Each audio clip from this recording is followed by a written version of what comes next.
Bonjour. L'évangile de Luc, chapitre 2, versets 48 à 52. Quand ses parents le virent, ils furent saisis d'étonnement, et sa mère lui dit: Mon enfant, pourquoi as-tu agi de la sorte avec nous? Voici, ton père et moi, nous te cherchions avec angoisse. Il leur dit: Pourquoi me cherchiez-vous? Ne savez-vous pas qu'il faut que je m'occupe des affaires de mon père? Mais ils ne comprirent pas ce qu'il leur disait. Puis il descendit avec eux pour aller à Nazareth. Et il a été soumis. Sa mère gardait toutes ces choses dans son cœur. Et Jésus croissait en sagesse, en stature et en grâce devant Dieu et devant les hommes. La pensée qui retiendra ce matin notre attention se trouve au verset 49. Jésus dit à ses parents: Pourquoi me cherchiez-vous? Ne saviez-vous pas qu'il faut que je m'occupe des affaires de mon Père? Jésus a été l'envoyé du ciel. Le Père a envoyé ici-bas ce qu'il y a de meilleur au ciel. C'est qui? C'est son Fils. Son Fils est venu sur la terre pour accomplir une mission. Et quelle est donc cette mission? C'est de s'occuper des affaires de son Père. Et les affaires de son Père sont avant tout des affaires spirituelles. Rappelons-nous, Jésus n'est pas venu sur la terre pour s'occuper du social, pour améliorer la condition de vie, pour que les gens vivent mieux, pour qu'ils aient un bon travail, pour qu'ils aient la santé. Non, Jésus n'est pas venu pour ça. Ça, c'est la conséquence de l'œuvre spirituelle.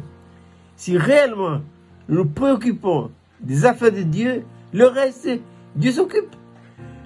Jésus n'a-t-il pas dit dans le sermon sur la montagne: cherchez d'abord le royaume, la justice de Dieu, et toutes ces choses vous seront données par-dessus. Le Seigneur connaît. Il connaît nos besoins matériels. Ne nous préoccupons de ça. Ne nous préoccupons pas de ça. Laissez ça entre les mains de l'omnipotence. Ne nous attardons pas dans les bienfaits de Dieu. Occupons-nous plutôt du bienfaiteur. Dieu doit être notre principale préoccupation. Je répète que les affaires de Dieu sont avant tout des affaires spirituelles. Jésus est venu, bien sûr, pour nous racheter, pour accomplir notre rédemption. Et c'est pas tout. Il veut aussi, au moyen des ministères, nous amener à quoi?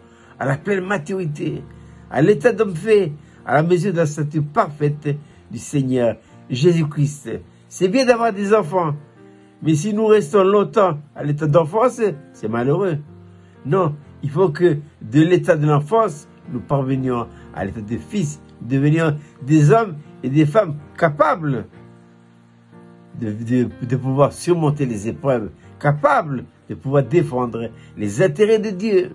Donc, le Seigneur ce matin nous rappelle sa mission à lui, mais c'est également notre mission à nous.